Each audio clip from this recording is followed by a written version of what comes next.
Good afternoon, everybody, and welcome to this afternoon's inform session at Entrepreneurship to the Point. We'll be unpacking the supplementary budget speech that was held last week, specific focus on how this will impact on entrepreneurs in South Africa during this kind of economic crisis during COVID-19. I'm Sean Tienerson, I'll be your host, and today we'll be joined by Phumlani Majozi. He's an economist and a business analyst, and he'll provide us an overview around the macroeconomic impact of the supplementary budget speech. And we'll also be joined by Mapefo Sibula, who is a development economist and part of a Property Point team, and she will unpack some of the microeconomic impact of the budget speech. I think if just for everyone's reference as well, we have the chat function below. So please do use the chat function. Let us know where you're dialing in from. Ask your questions in the chat function and engage with us during this time. You can also follow us on Entrepreneurship to the Point on YouTube. This will be screened live on YouTube and the recording will be available. So that channel again is Entrepreneurship to the Point. Click on the subscribe button. And then also, if you want to hear about more of our webinars taking place, please do sign up to our newsletter at www.ettp.co.za. So I was slightly underwhelmed after the budget speech last week. I think that just my initial insights was it lacked a lot of detail, very low referencing to entrepreneurs. Obviously a concern around the contraction of the economy, specifically with the increased debt ratio to GDP. And we'll unpack some of these elements during this session. Phumlani, good afternoon. Hey, good afternoon, Sean. Thank you so much for the invitation. It's good to be back. And you are right. Hey, so much that's people have been underwhelmed. You are not alone. But I hope today we'll kind of explore the key reasons why we were underwhelmed and by the speech, and as well as to talk about the outlook of where the country is going. Yeah. Okay, awesome. So give us your view. You know, you're going to share a couple of slides with us as well. Really just getting an understanding of your view. Or maybe before we go in there, let's also just quickly introduce Mapefo. That she'll share some of the kind of microeconomic impacts and just her insights specifically as to where it impacts small businesses. Hi, Mapefo. Good afternoon. Hi, Sean. Thanks. I'm really looking forward to this webinar and kind of engaging on this particular supplementary budget. I think similar to you, very underwhelmed, and in terms of its impact, how it will impact SMMEs particularly. Okay, so as Phumlani is going to take us through, please let us know in the chat function what was your thoughts on the budget speech and anything additional that you would have wanted to see our Minister of Finance unpack during that speech. But Phumlani, go for it, please. Thank you, Sean, and thanks everyone again for joining us this afternoon. Well, this budget was a supplementary budget, right? So it was an emergency budget, they called it, after we saw, given what South Africa has been going through, the pandemic, COVID-19, we have seen it destabilizing the whole world in many, many ways. We've seen a huge change in how we do things as a society. So the impact has been huge in terms of government financing. And therefore, the Treasury said, we need to fix, we need to change, we need to make amendments as quickly as possible in terms of how we are going to spend the money, given the challenge that we face, how much money we have, and what should be the priority, given that many things have emerged over the past months. So we don't ever have a budget speech in June. We had it here because of the situation that the country is going through and the world with respect to the pandemic. So basically, I think I thought about this, that it's best to highlight to you as to what exactly is the impact of COVID-19 on South Africa's economy. I mean, people have been asking questions, where are we going, where we are, and all that. But for me, I think it's very important to point out that I'm amongst those people who believe that the pandemic hasn't really been much destructive in South Africa and in Africa in general, because pandemics, when you look at history, they tend to behave differently depending on the geography, climate. There are many factors that play around in terms of a pandemic. I'm one of those people who believe that I think the greatest sort of, there was an reaction in many ways. Mistakes were made along the way such that the impact became even more severe than the pandemic itself.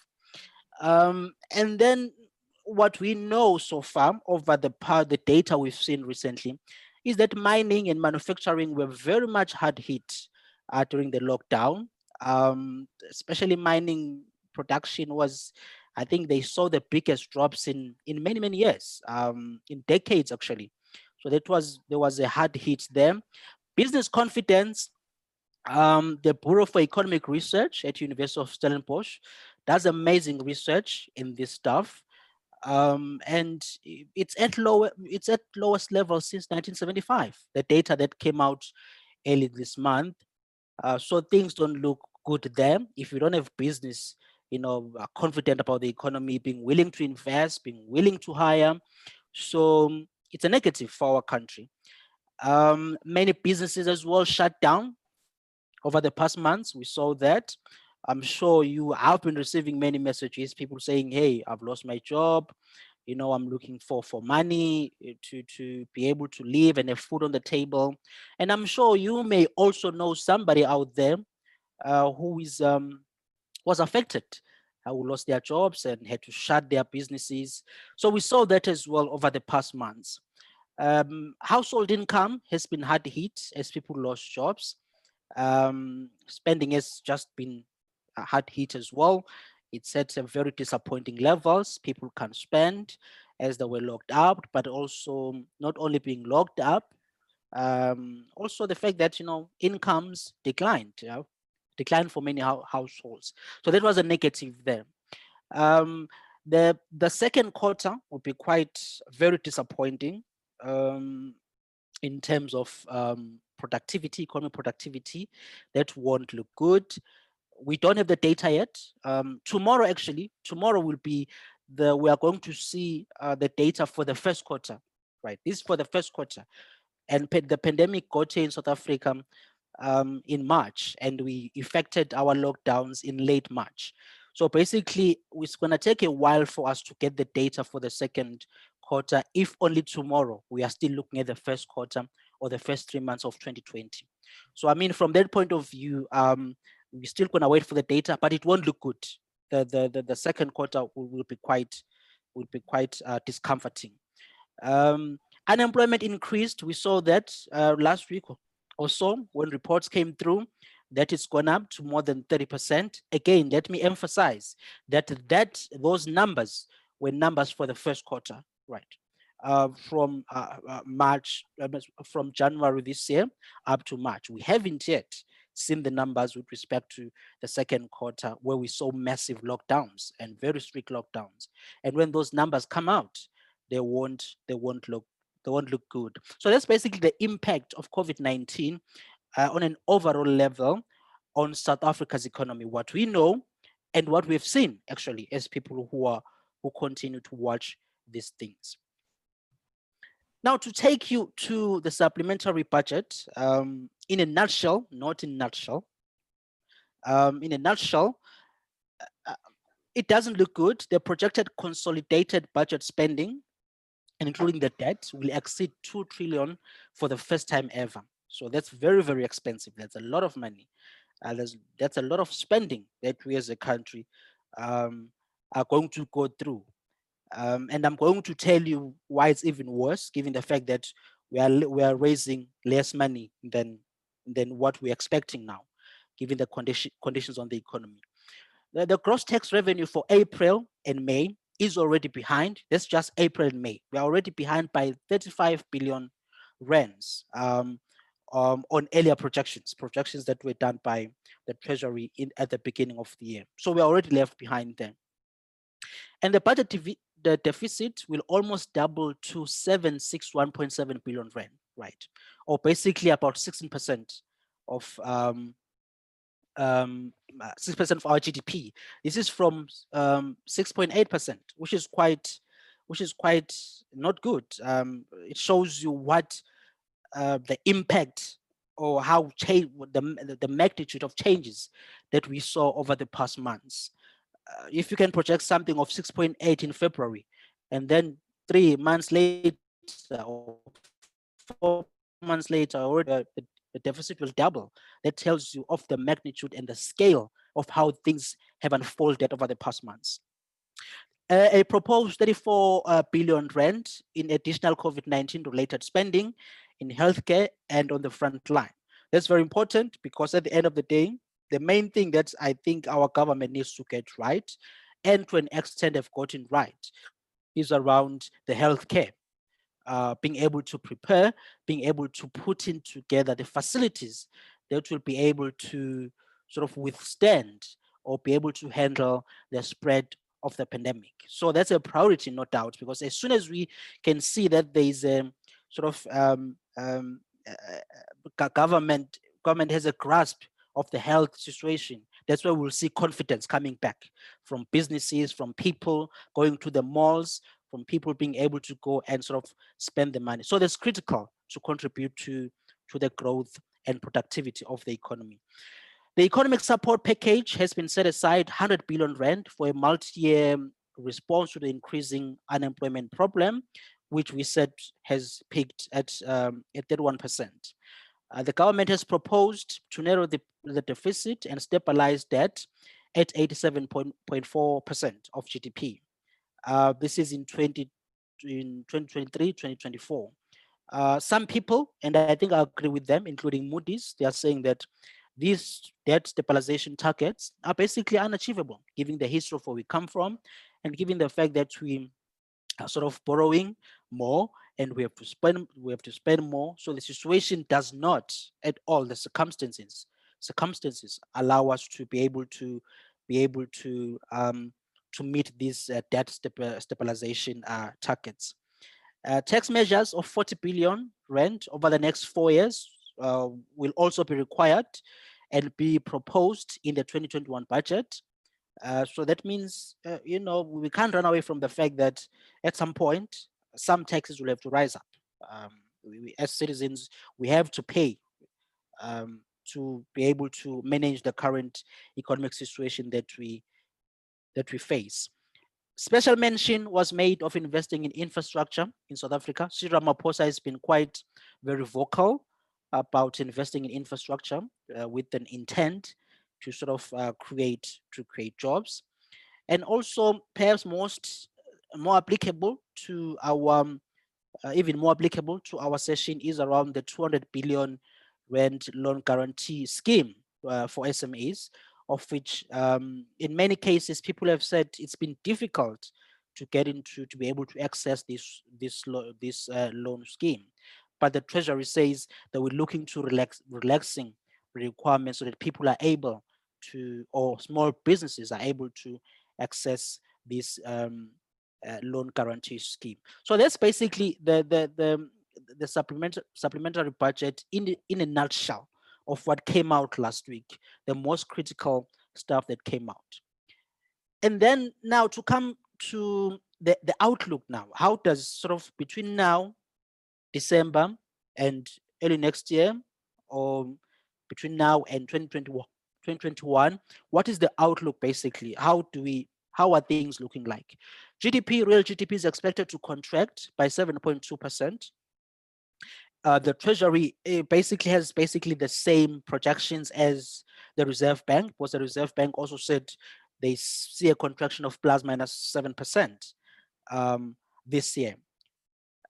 And then both Fitch and Moody's, the global credit ratings agencies, they don't believe that the debt stabilization targets will be met. In fact, Moody's says that given South Africa's weak track record of fiscal consolidation in recent years and the weak medium-term economic outlook, debt stabilization by 2023 will be very difficult to achieve, which I think they are being realistic given the situation of where we are and given the situation of how our government has sort of been behaving over the past years. First quarter economic growth data will be released tomorrow. I did mention that earlier, and will show how the growth looked like just before the pandemic or before the lockdowns. We should also expect South Africa to remain in junk for the foreseeable future. Because for me, as long as the current sort of debt levels we are seeing, the current fiscal, the dire fiscal situation that we are seeing, as long as it exists, and there are no credible sort of concrete kind of plans to reduce it, it's going to be hard for as a country to get back to those required and desirable investment levels. And then now I'm going to take you through a few charts that will quickly give you as to how bad things are. And I will say right now that things aren't good. When you see those charts, it's going to show exactly that. So here we have, this is the debt service cost as a percentage of budget revenue, which it doesn't look good because as you can see here, we are servicing a lot of, spending a lot of money in terms of servicing the debt, and as a percentage of our revenue, it doesn't look good. This is projected to rise in 2021. That line, that bar there at the end shows exactly that it's a projection. That's expected to rise. You can see from 08, just after the financial crisis, up until today, you can see there's a positive sort of a slope of this graph you see here. It's been increasing. Debt service costs as a percentage of our budget have been going up, up and up and up. And they will even go more up, as you can see here, at the projection for 2021. And it doesn't look good from that perspective. And then the next one is GDP growth and unemployment. Trevor Manuel, a few years back, with his team, he said, South Africa, to be able to cut the very high levels of unemployment, they would have to grow at 5%. 5%, right? And how do we get there given what we have? You've seen over the past years that we've been struggling to hit even 1%. So here, as you can see, since 2000, basically this graph, you will see that, as you can see here, unemployment, wherever there is higher real GDP, unemployment would go down. That was basically, when you look at the graph from 2000 up until, you can say 2008 or so, that was a trend. There was kind of one sort of direction between the two variables. But then after 2000, from 2008-9, things tend to behave differently.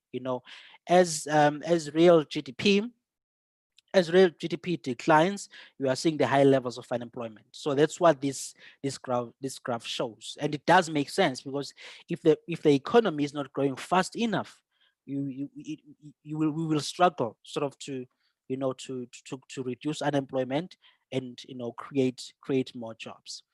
The next one is basically the debt outlook, where we have the active scenario and passive scenario. The active scenario is where basically the government does something, right, in order to try and manipulate its fiscal sort of situation to constrain, to put in fiscal measures to reduce the debt, right? The passive scenario is if government leaves things as they are and say, okay, fine, we're not going to do much, we leave things as they are. You can see, if you look at the passive scenario, it rises very, very fast in that brown line. You are going to more than 134% as a percent of GDP. That's our debt. That is if they just leave things as they are.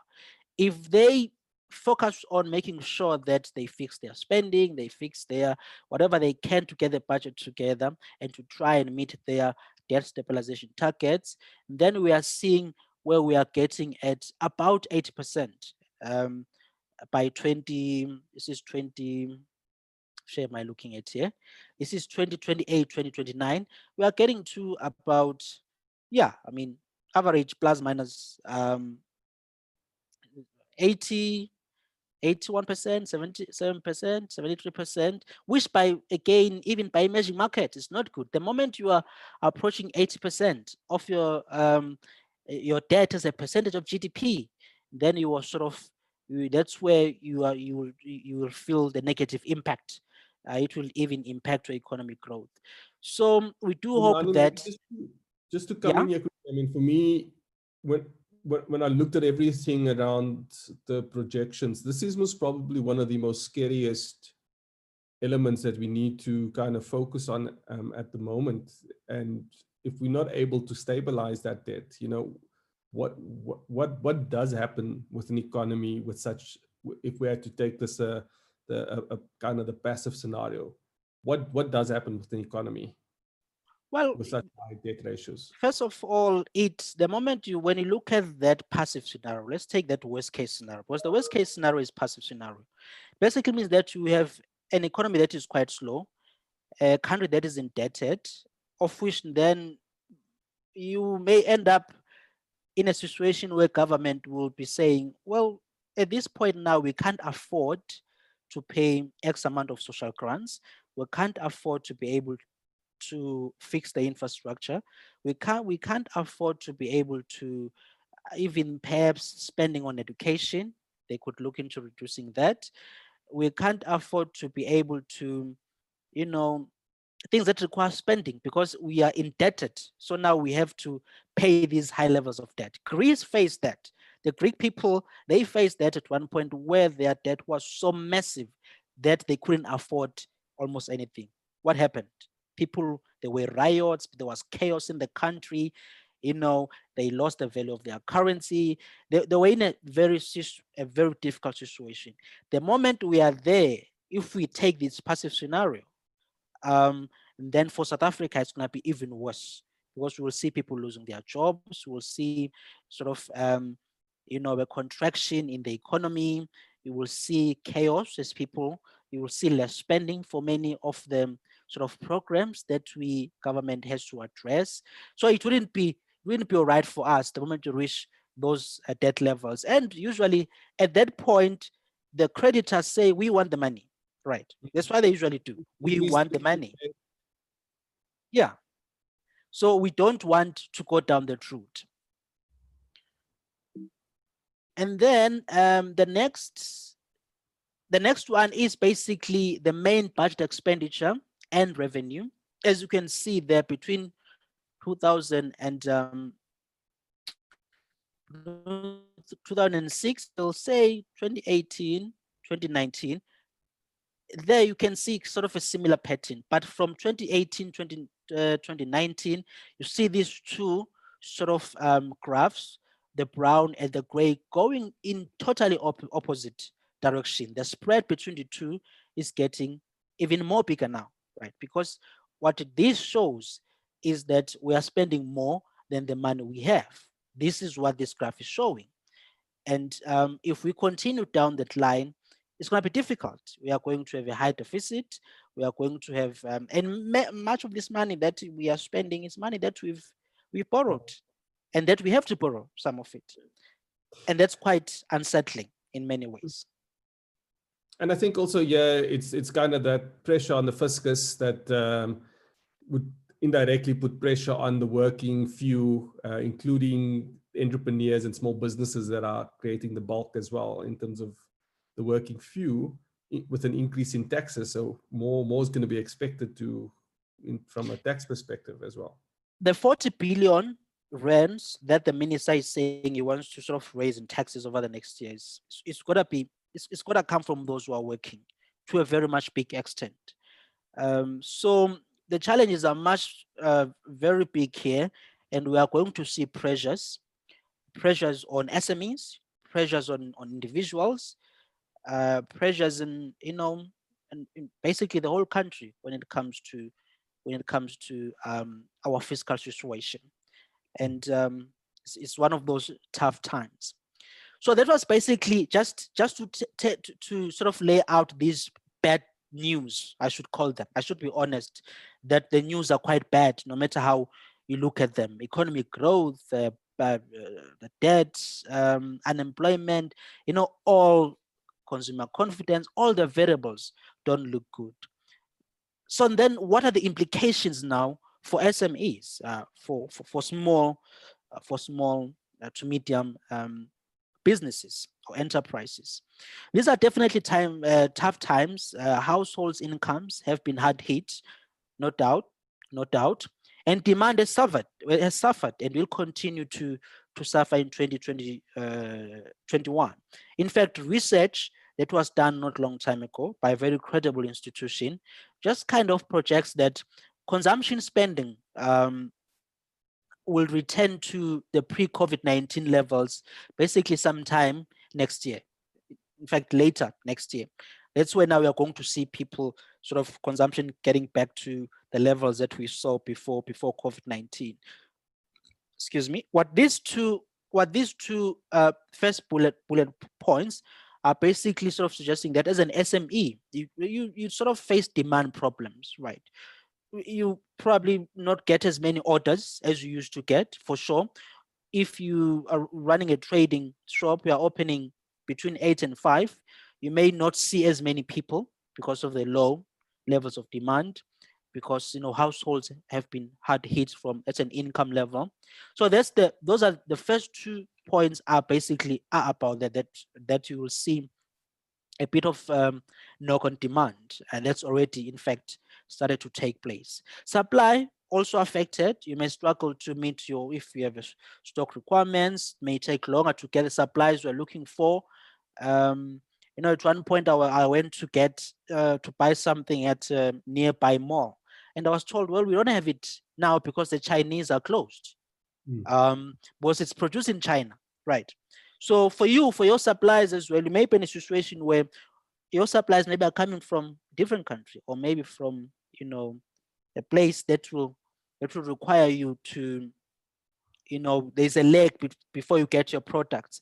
It may see a hit there because there's, even for those people who deliver or who make sure that they meet your supply, have been impacted by the economy. There's also the 200 billion rand loan guarantee to SMEs. In fact, the minister spoke about it, but it's largely, apparently the issue there is for many SMEs, it's been difficult to access it.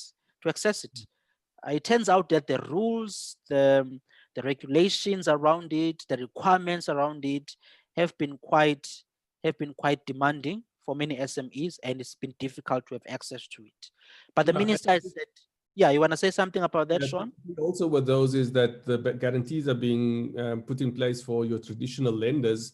And so the credit vetting systems are still as onerous, and they, like you say in your second last point, is that they've actually become more risk adverse to provide that access for us. And if that's the case, then for SMEs it could be a struggle. But we do hope that when the minister says they will look into changing those into relaxing those regulations, we hope that something positive will come out of that. And of course, the interest rates are quite very high. They've been cut by about 40% this year, which is very low in years, decades actually. The interest rates, they are very, very low.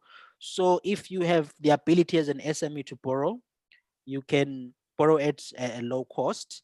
But even it's difficult because, I mean, the banks are very much risk averse, and they tend to borrow more or have models that satisfy the larger businesses. So that's why it's difficult for small SMEs at this point to be able to access funding in big banks. So that could present a challenge there as well. But hopefully we'll be in a situation where the politicians or government will be able to look into how they make those adjustments. I always say that this is the time now to relax things. You can't make things difficult for SMEs when it is the time to make them easy, and they're able to operate and hire people and get the economy back on track. So this is a critical time now for the government to relax these things. They are saying that the Treasury is working to expand the scheme to include non-bank lenders, because apparently non-bank lenders, they have different models than the big banks. in terms of risk, it's much easier it could be much easier to channel sort of the funds in that direction for small SMEs. So these are the implications for SMEs of from the economy, and also from the budget speech that we had last week and where we are right now. I don't know, Sean, you want to say something? Yeah, Phumlani, thanks so much for breaking that down and being able to provide us with that level of insight. I think that even with that overview, we still have a lot of details lacking, which I think our government needs to be giving us more account to. I think just high level reflections for me was also with regards to, we see that this is the first quarter impact, soaring unemployment rates already coming in. In the speech, the minister spoke about a new presidential job initiative. I think that we've heard that before. Now we're seeing a remodeling of some sort of a job initiative. So it would be interesting to see how that will play out. And I definitely want to be able to see how we're going to be working and what's the policy changes that's going to come in from a structural perspective to address the reducing of that debt ratio. I think that's most probably going to be one of the most critical elements in place. And also, how does small businesses play an active role? So in the speech, the minister spoke about the infrastructure fund and really looking at, as we know, infrastructure development and spend on infrastructure is really one of the key elements to activate economic activity. The key aim for me is going to see how does small businesses actually play a role in that. Are we going to go only with big actors, or are we going to create an inclusive approach to make sure that we include small businesses? And alongside to that will be, if they are included, what are we going to get it right to get the non-traditional lenders in place and supported through Treasury's guarantee fund, so that small businesses are able to access the needed capital to stimulate. I think that as much as we also, there needs to be some bigger structural reforms. Labor legislation, does it need to be changed now in the, while we in the heat of an economic meltdown? And by the way, the moment you touch on labor, Sean, you are touching on a very sensitive issue for the ANC and the governing party, an issue that they've been almost every time they run away from it, because that's where now we have to confront COSATU, you have to confront NUMSA, you have to confront the moment you look into labor reforms. It's one of those issues that are very, very sort of controversial, and we've already seen wherever they've tried or even suggested to make changes with respect to state-owned enterprises, there's been a massive pushback by the unions and giving warnings and saying, the fight is on. Yeah. And I think also the Zuma years of corruption is coming back to bite us, especially when it comes to the SOEs, because now we're going to have to make the tough calls and the difficult calls around additional bailouts or not bailing out, or actually going down the route of the retrenchments, having those labor engagements. So I think it's going to be a tough haul, and we need to gear ourselves up, and specifically small businesses as well, when we'll speak some of those elements into some of the key factors that small businesses need to put in place to gear themselves up. But Mapefo, I want to give you an opportunity just to kind of respond to Phumlani's presentation as well. And just for our listeners as well, please do use the chat function below. Share with us any questions or insights that you might have. How does this impact you? And any questions that our economist could actually answer, both Mapefo and Phumlani. And then also for those on YouTube, we are live on YouTube at Entrepreneurship to the Point. Please do make sure that you continue tuning in. Mapefo, over to you. Hi, Sean, thanks so much. And Phumlani, also thanks a lot for your presentation. I think it was really, really insightful in terms of kind of summarizing kind of what was said within the budget. I think you highlighted really well there. I think there's a critical, you can't have a national budget without really considering the microeconomic impact and how that then translates to some of the decisions that are made at a national level, and how that then relate how that impacts particularly on SMMEs. I think from a micro level, for government, SMME has been a crucial lens kind of driving growth and development, and policy then needs to speak to that. So the two can't not function together in terms of some of the challenges that the SMMEs have on the ground. And I think just in terms of kind of insight, in terms of how kind of government has thought around SMME development and kind of driving microeconomic development from that lens, I think government has always seen it from really around funding, providing non-public support, also around the tax policy and procurement policy, and around regulation and competition policy.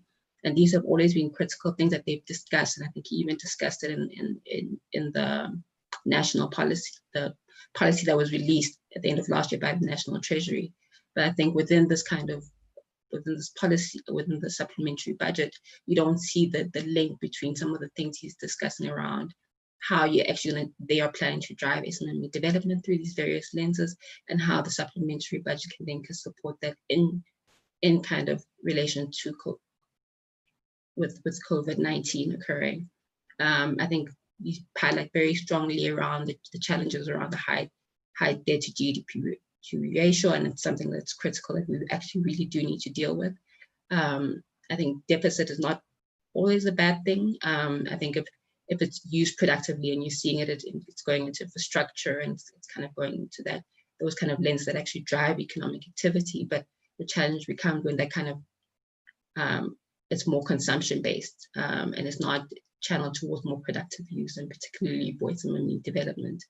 And I think with the increase in kind of like the deficit, and also the rising debt to GDP ratio, having challenges around the increase in interest rates, and how that will have an impact on SMMEs and their ability to actually be able to access affordable finance. And we see that very clearly. That's a huge challenge, particularly now, with SMMEs still struggling to be able to access funding, despite the fact that there's quite a lot of kind of fundings available. I think that becomes still a huge challenge in terms of the ability to access affordable funding. And even though, like, for example, the government has provided kind of relief, and that I think that was kind of really great on their part, and kind of their speed to realize that there was a need to kind of channel funds to SMMEs, so that they could weather the storm during this particular time. You are seeing the taps are running dry. I think the minister of DSPD indicated that they had to then go back to the National Treasury and kind of look to kind of see how much to get additional funds to be able to disperse more funds towards SMMEs. So I think access to funding is still a huge challenge, and how we, through the supplementary budget, they're going to be able to deal with that issue, given the fact that the fiscus is already quite tight. So I think that's a huge challenge in terms of, so I think also kind of what's interesting is around how they're thinking about reallocation as being one of the key ways in which they want to kind of deal with the debt, kind of how do we reallocate the budget across various departments, and particularly within the departments as well.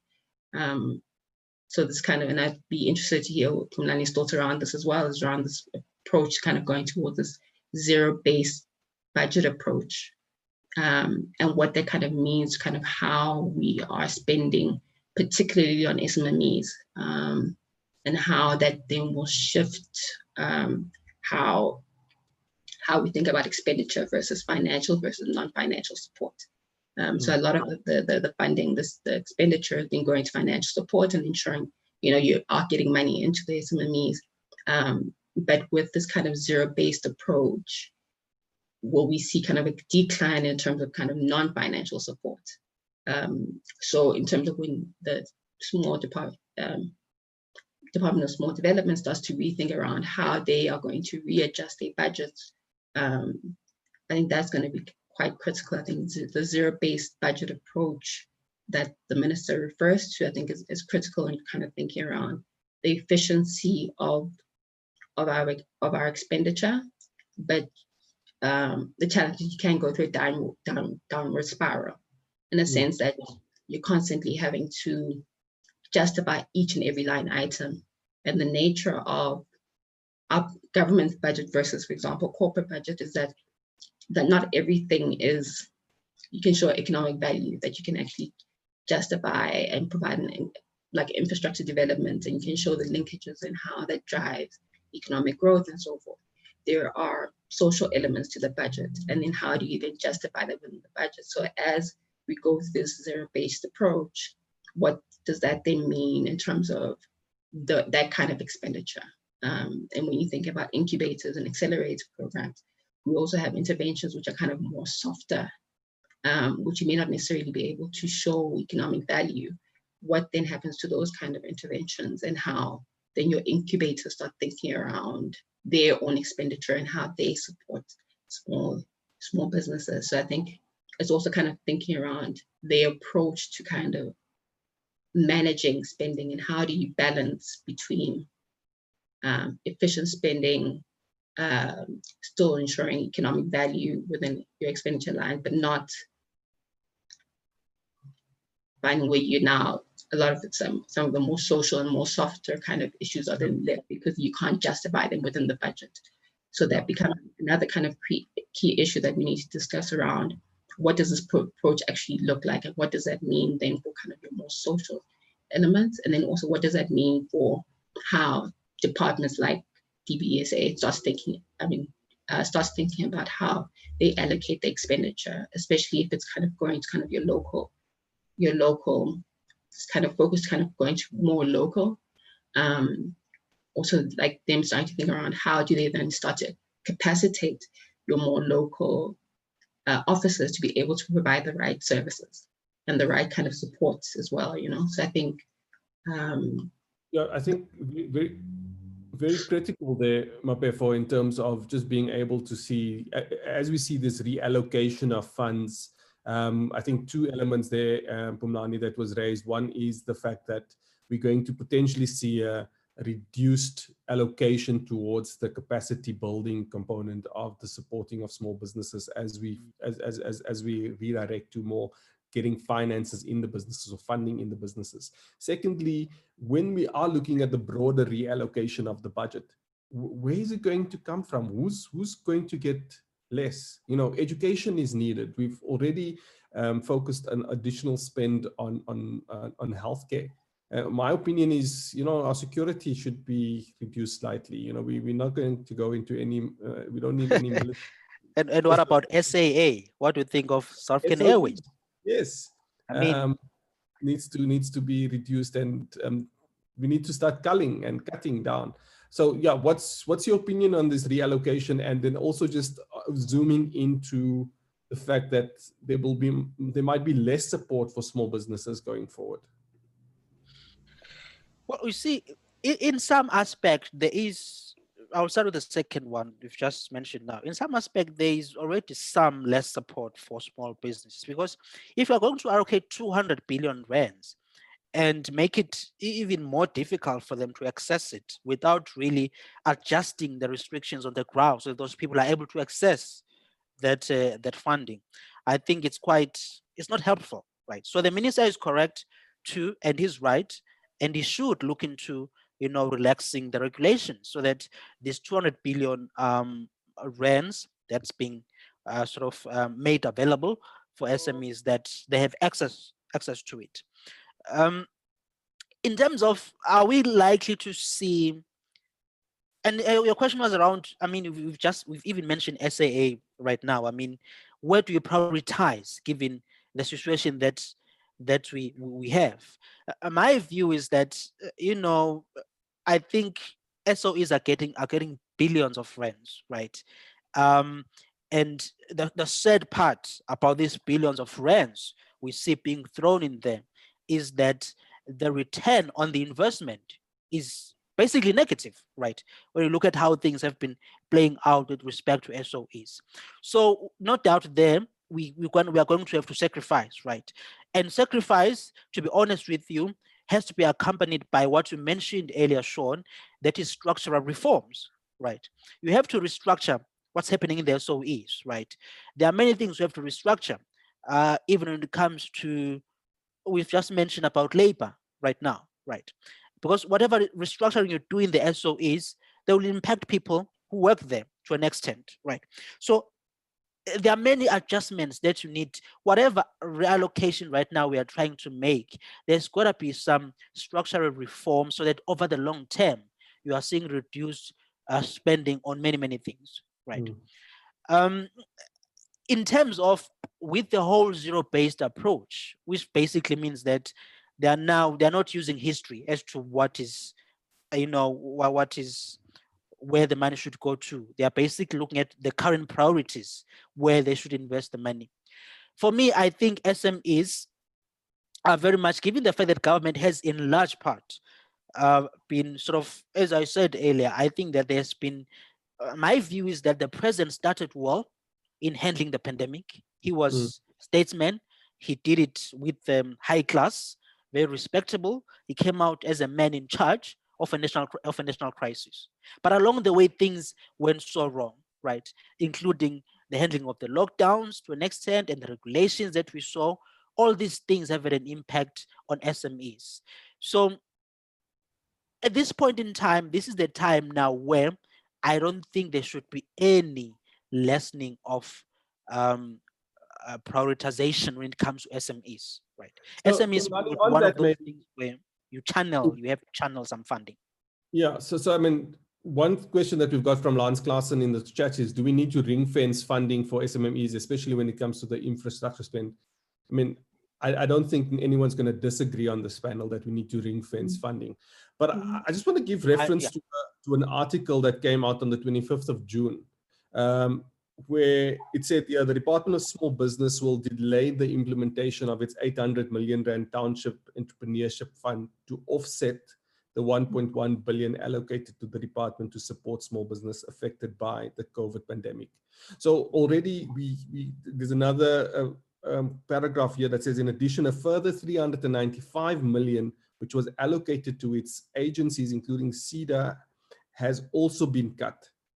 So already in the crisis, we are seeing, as much as we're saying, yes, they need to prioritize small businesses and funding and support to small businesses, we are already seeing the cutting of those allocations. It's already taking place. Yes, yeah, and I think that. Sorry, I lost you, Sean. Your line went off. Small businesses going forward. When will it? Where will it leave small businesses? What yes. do they have? So, I mean, it's a difficult one at this point, because if the economy has been locked for months, you haven't been able to trade, right? You haven't been able to basically get revenues to be able to finance yourself and to be able to maintain the business and be able to, to keep people employed. It's I mean, you have no other options than to keep on banging on the door with respect to the current 200 billion rands that we have, and in the hopes that they relax those restrictions that we are talking about. And I mentioned earlier that the cut in interest rates is to an extent an opportunity in terms of if you want to borrow, right? So explore that as to how you could, in the meantime, be able to get some loan, right?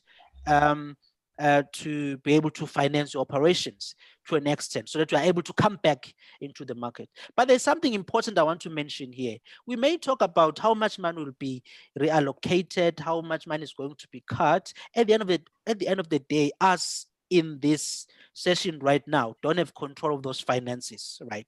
We don't have we do have some what should be prioritized, but we don't have control. But I think the main thing here that is very important to point out is that there is something here that we need to confront and we need to be honest about. That is, there's got to be a wider reopening of the sectors to get back to trading. We can't escape that. We are a poor country. We don't have 2 trillion. Right now, we are sitting here and we are trying to play around with the budget. We don't have $2 trillion as Americans have to be able to spend and be able to, to maintain ourselves. So at the end of the day, we have to go back to operations. We have to. That's the most sustainable thing we have to do. There will be an impact. You've already mentioned a few cases where there's already been a cut in terms of funding on them. that's not good, right? And I think from that point of view, when it comes to prioritizing myself, I think if I were in charge of the finances, there's no way I would give SAA money. There's no way I would give SAA money. There's no reason for SAA to come back for me, right? I mean, we don't have to give in what it has done to the country, right? So if you can reprioritize from that point of view, then we will get there. But the thing is, we are seeing refusal from our leaders to tackle things such as, getting rid of these failing SOEs and being able to use the money so that we are able to channel it to some programs that are useful, including, SME funding, Sean. Yeah, and I think as we just kind of wrap up some things as well, what I would like Pumlani and Mapefo to think about is also, and you've alluded to it already, in Pumlani, if you were finance minister, what would be some of those structural changes? I think that one of the key factors as well, especially for the SMMEs listening to this, our aim today was to give you guys and unpack the macroeconomic view of where South Africa is at. It is a bleak picture that we are facing. And I think what is important is that when we see this outlook, you need to be able to gear yourself up. What are those things that you need to be able to do to gear yourself up? Sometimes it's going back to the basics, keeping it simple. You need to make sure you focus on your compliance. Be as compliant as you need to be in order that will allow you to tap into any of the available funding that's in the marketplace. I think one of the key factors that we saw was that the SMMEs that were compliant were able to tap into all the COVID funds. So make sure your compliance is intact. And we know that there's a cost to compliance, but it's one of those things that you're going to need to be able to make sure that you focus on. Secondly, it's a cash flow market at the moment. Make sure that you manage your cash flow, get your debt ratios down. If you are in a good position and you're able to access funding in order to grow and expand your business, because when it's in a downturn, there's opportunities as well. Now is the time, because the interest rates are low. In terms of the projections that we're looking at going forward, is that there will most probably be increasing in interest rates. As the debt ratios increase, that's going to come with some challenges as well. There'll also potentially be a higher demand on the fiscus and the fiscal policies. So that means that taxes will be increased. So you want to reduce any unnecessary spend, focus on a cash business, and create a lean trading machine, and focus on the elements of building effective relationships with your clients, engaging with opportunity holders and supply chain holders where you're able to add value in order to continue forward, and focus on how are you able to innovate in your business that's not going to necessarily cost you more money. I think if I was finance minister, and I'll kick it off, what I would want to put in place is more economic accountability. Are we able to track what has been put in place in the past? Are we able to track these initiatives that we want to put in place for the future? And do we provide accountability for that? Meaning, we're speaking about a jobs program or a new jobs program. We've heard so many of those initiatives in the market already. We're speaking about corporate economic stimulus being put in place. What has happened with the ones that has been put in place previously?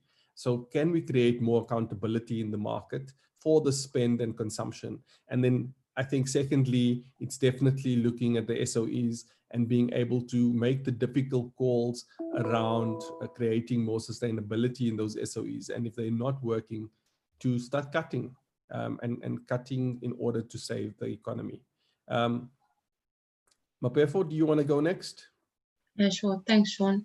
I think for me, it would really just be an alignment between the different departments and the different programs that are happening. So I think particularly around SMME development, you do see like programs that are happening that are driven to kind of support SMMEs, but as to how effective those programs have been, and if you are really utilizing best practices in terms of how you're designing these programs. I think we've got great policies, but in terms of implementation, there's very little that happens. I think for me, it would be going local as well, going to the local economies. I think particularly for SMMEs, that's your first touch point is your local economy. So really capacitating your local economy to be able to support your small businesses better, really driving infrastructure development to those kind of spaces, so that it's easier accessible for SMMEs as well.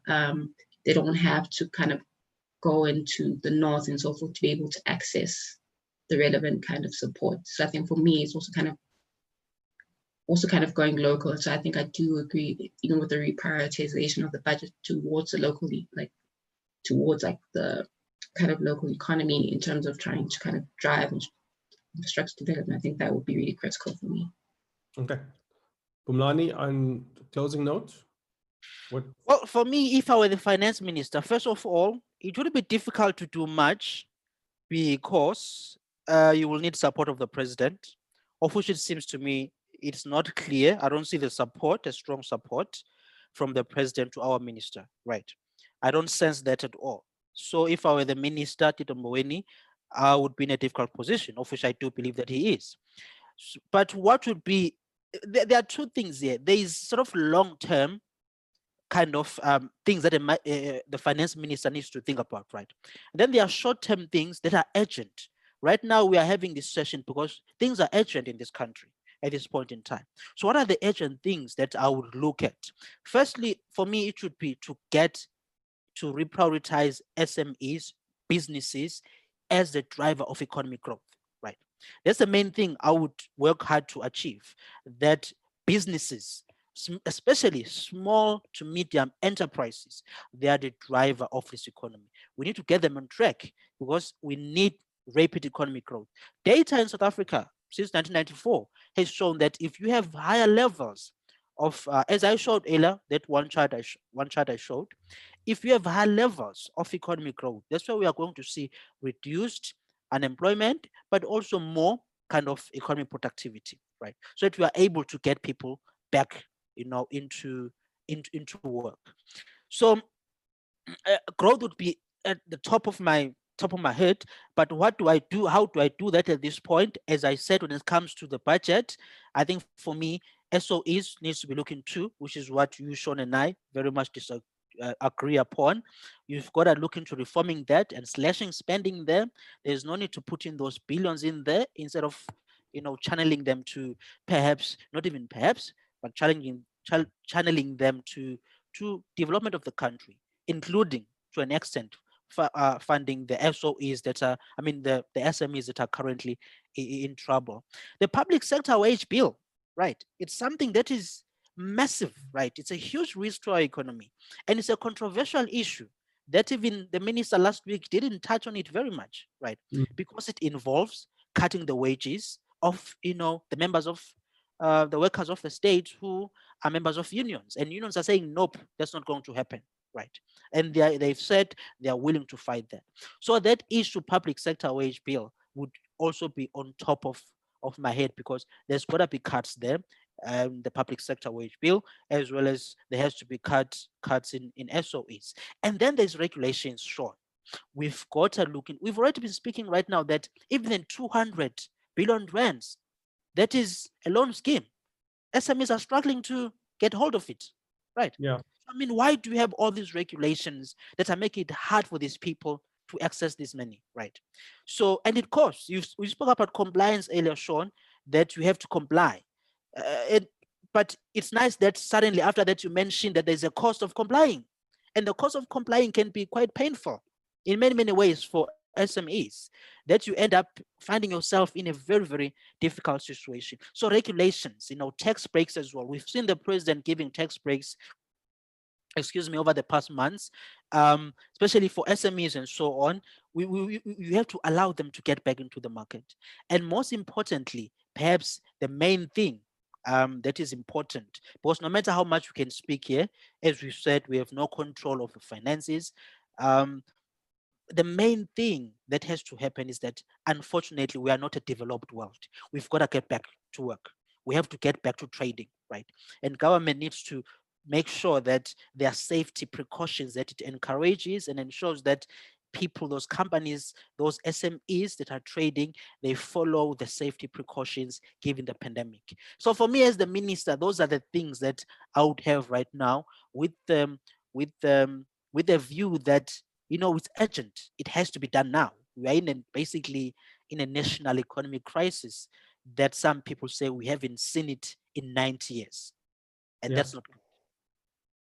And guys, I just want to encourage you to brace yourself as we continue on this challenge as a country, and globally, there's a challenge. And as much as we did not want to provide you with a bleak picture today, we needed to provide you with an overview and a fact sheet around where we at as a country. So please note that this presentation and the recording is available on YouTube, Entrepreneurship to the Point.